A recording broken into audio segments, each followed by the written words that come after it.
Alright everyone, it's time to start off today talking about Beijing Biden wanting to ruin SCOTUS. By the way, I got a new shirt here. You're a super spreader. I thought that was funny. And I'm definitely going to be wearing it to the store the next time that I go out, with my gas mask on, preferably.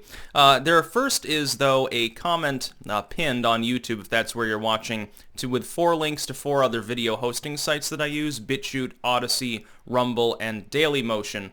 And you can join me on any of those if you want to make BitChute exclusives. In the future, I will be making several alt-tech exclusives each day, so it's definitely a good idea to join me on those. Link in the description, because Biden's doing what reasonable people suspected he would do, which he's looking into the possibility of expanding the Supreme Court in order to rubber stamp his fascism. The problem with this is he has to get it around congressional Democrats, some of which I believe are particularly skeptical of the idea. Much like the idea of ending filibusters for judicial nominees and so forth, essentially the normal decorum, especially of the Senate, is a hazard. The normal decorum of the Supreme Court is a hazard, and this is an attempt. Over the last few years, the Democrats have morphed into a front for trying to eliminate, to make SCOTUS become malleable.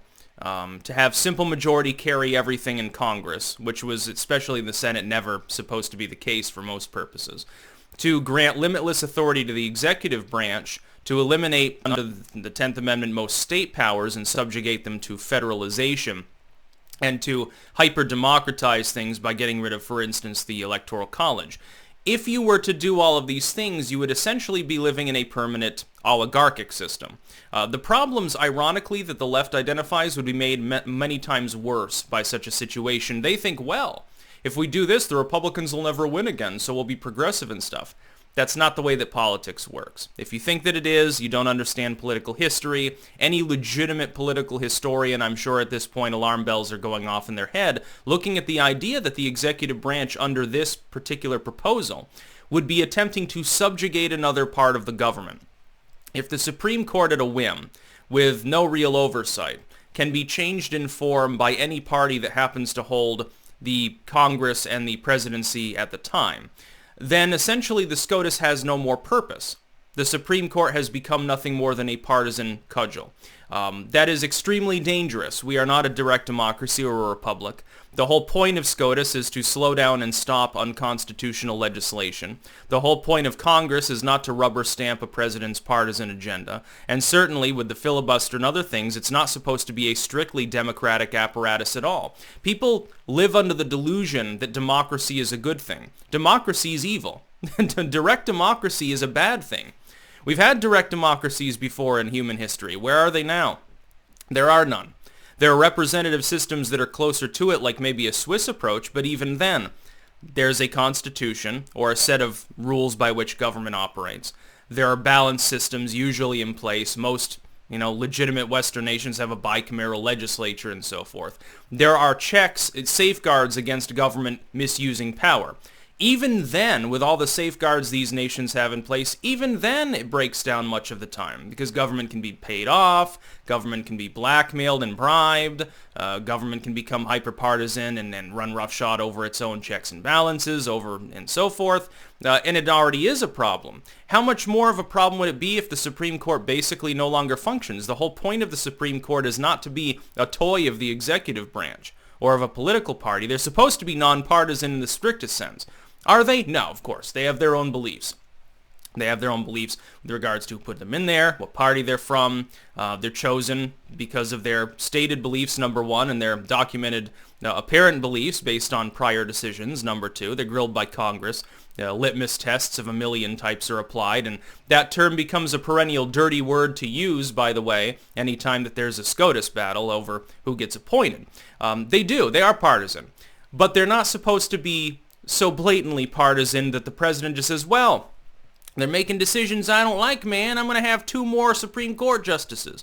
So hopefully cooler heads prevail, and the Democrats worrying about the midterms, which would be the only reason that they would do this, because political partisans, they don't care about damage to the republic because they're all multinationalists. Hopefully, though, they're thinking of their careers and saying, well, my constituents are going to absolutely crucify me if I vote for this. And then the whole thing falls apart. By the way, if Biden actually is crazy enough to expand SCOTUS, The red wave will be even larger. He'll probably be removed from office for having denigrated SCOTUS.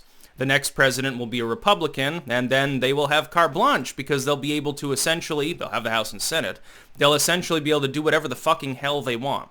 So if the Democrats are really, really stupid, they will go along with Biden and not shriek bloody murder at the idea of him destroying the decorum of what is supposed to be the final stopgap on bad legislation and executive decisions. The groups within government are not supposed to be buddy-buddy with one another. They are supposed to be quasi-adversarial. It's the whole fucking point. If you don't want that, you don't need a Supreme Court. You don't need a bicameral legislature. Hell, you don't even need an executive. You would just need a democratic group like a House to make all the decisions. Again, historically speaking, those systems are very unstable and they fall apart into civil war, and then you end up with tyranny. That's the whole point of the system as it's been set up. Is it perfect? No. Is it a work in progress? Yes, perpetually, as all government should be seen as being. But it's certainly better than the idea of having a SCOTUS that answers to Joe Biden. Because next time around it might be answering to, well, Rand Paul, Ted Cruz, maybe Donald Trump if he chooses to run. And trust me, Donald Trump is more likely to run if the Democrats really fuck themselves. He's going to be pushing hard with his billions to get his loyalists in Congress. He could pull it off. If he ends up going Grover Cleveland mode, let's say the Democrats hand him a malleable Supreme Court and a Senate and House majority Republicans, where more and more of them are populists. He's going to rip apart all of your toys. He's going to smash the system. He'll do what the punks want to do. He'll smash the system. Well, more power to him if he does. I hope that occurs. If Beijing Biden is really that demented that he thinks that that's a good idea. That's about all. Peace out.